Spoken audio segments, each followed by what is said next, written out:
Right. How should I broach this? Should I do an NC thing and have myself reacting to the Kickstarter 2 years ago and then compare to my reaction to finishing the game now?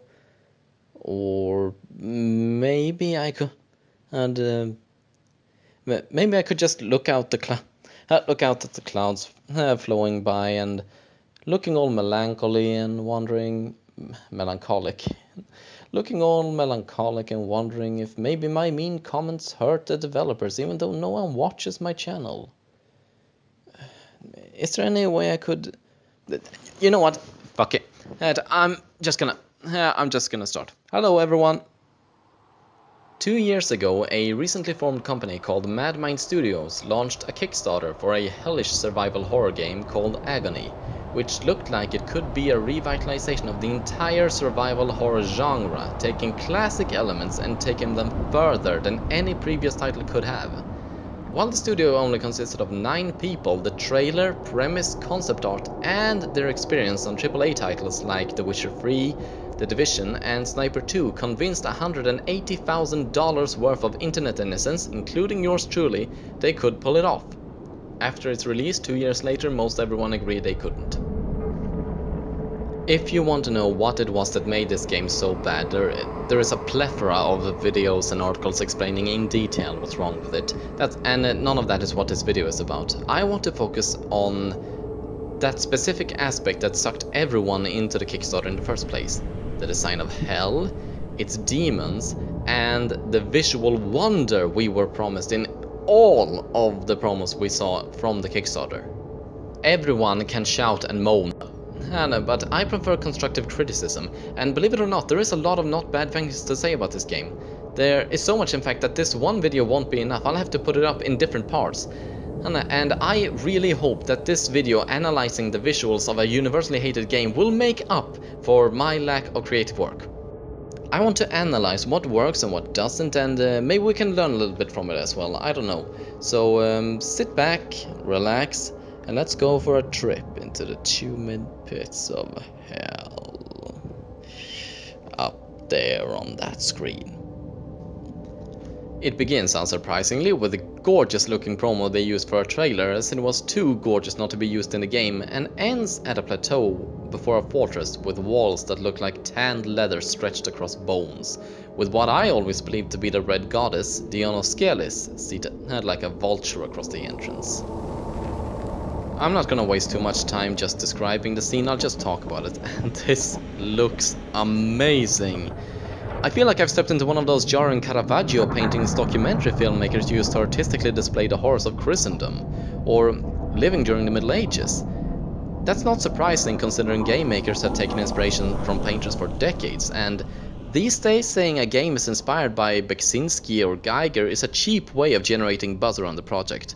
While there's nothing original about that, you can't say the result is not good. The warm earthy tones of red, yellow and brown almost looks like fire reflecting off of bronze, and it still clearly isn't metal. It's organic with jagged teeth and bones standing 100 feet above us, and it feels alive with warm colors contrasted against the cold, unfriendly sky. Everything all around us feels like it's going to kill us one way or another, and this is only the start of the game. Granted, it makes little to no sense, as it essentially suggests we are on the outskirts of hell, about to enter it like we would a medieval castle. But it looks good. Also, I want to point out, the walls look like tanned leather stretched over rows of bones, at the same time as it looks like rough masonry. It doesn't feel so chaotic you feel like you're in a living being, but not so structured it feels artificial either. Remember that as we head inside. Soon as the game lets us.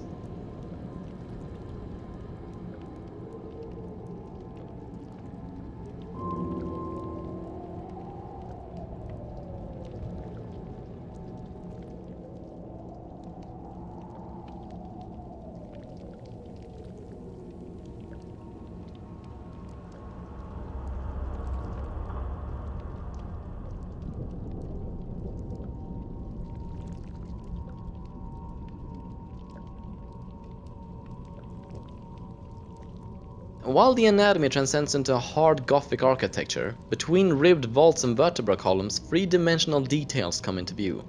And they all follow the same theme of threatening organic design.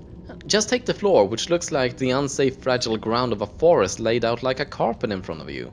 It looks like easily breakable wet branches or live eels that'll start wiggling if you step on them. You really don't want to walk across there, but you have to in order to progress the game. And on the sides, the fire pits are surrounded by branches and tendrils stretching out after you. Using branches instead of tentacles or something equally soft continues the balanced mix between chaotic life and rigid design. And all around the doorway, what looks like cancerous hard palette has grown to resemble polished mosaic. Is it scary? Not necessarily, but it looks fantastic. We move into the fortress, over a sudden transition from the organic branches to the cracked bedrock for flooring, an archway juxtaposing the clean design of vertebra and meat for the more disgusting associations of teeth, into a vestibule that looks like a sedlitch ossuary on steroids, bloody red tissue palpitating between the columns, and... I throw the bone torch into a pit, burning bodies to open the door. Alright, never mind the weirdness. The point is, from this point onwards, the design I have been praising so far gradually begins to liquidate into something far more basic. The door opens up into a great hall with bones for pillars and archways to hold up the roof, and curtains of ruby red flesh hanging like tapestries from the roof, and more on a scaly statue standing guard over the room. At first glance, it seems like the perfect mix between ordered architecture and chaotic flesh I was talking about earlier continues, but even this early on, something about the spirit the outside established has changed. For one thing, it's prettier than it was before. If the outside had the qualities of a Baroque painting, with the extreme contrast lighting, earthy colors and brutal forms, then the inside has become Art Nouveau.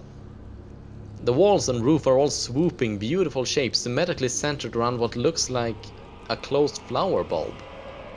And the now red glowing meat almost looks like glittering rubies. Meanwhile, the floor is essentially barren. It's flat, with clear pattern of cut masonry.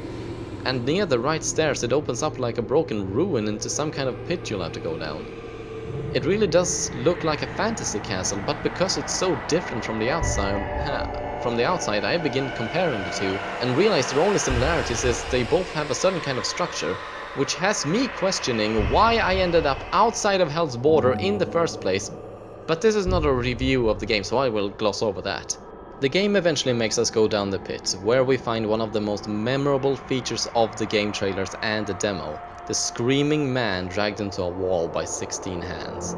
Now, in the trailer, the man had a ragged, horrified expression emerging from what looked like a crack in the wall, looking like he was trying to get away from something horrifying before the hands closed around him like a flower or the mouth of a lamprey and drag him into the depths of the wall to an unimaginable fate.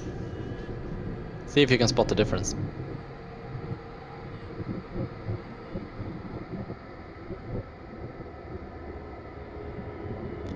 At first, this made no sense to me. Why would they make the thing look worse in the finished game than it did in the trailer? But having now played the game, I know this is actually a save point, which appears several times throughout the game. Considering that, it makes sense for it to look non-distinct and featureless, because if anything, it'd look weirder if the same guy had the same thing happening to him over and over again in different areas of the game. However, this brings me to my second complaint. It is a save point! The first time I saw this thing, I thought this was a single creepy animation you'll just have to run across in the game, like the builder using babies for mortar. Maybe I'm alone in this, but this, and the baby, and the chair at the table, and the masticating tunnel all made me expect Agony to be ultimately linear, but for the environment to be stuffed full of horrifying animations like this. I thought this was just one of the many details that would make it feel like I was trapped in a psychotic horror movie and a real place living its own life unbothered by my presence. However, this thing's downgrading, repetition, and ultimately being just another object in the environment very much sets the tone from here. See, this is just a tunnel leading to a cave and there is nothing special or noteworthy about it. I have nothing against games changing environments, they can make the game world seem bigger and less monotonous, but while those two first areas had complex design with a certain tone suggesting what is to come and then leads into something visually barren with a scattering of random objects to make it seem less so, not only does it break the suspension of disbelief, but it doesn't feel like a part of the same game at all. As you go on, some of the magic established in the first two rooms return, especially as the caves become more akin to a prison, but the change was far too jarring and far too different in tone. Eventually the composition of stuff, light and noise does make for a pretty decent horror atmosphere, but even looking at it now I feel like I'm suddenly back in Doom 3. This is where I'll end the first part, but provided Madmind Studios or Playway doesn't issue a takedown notice, I will be posting the second part very soon. I won't be going over every single room in the game, only the things I feel needs to be talked about, so don't worry about my channel suddenly being devoted to Agony stuff. I hope you see me soon, and have a good one.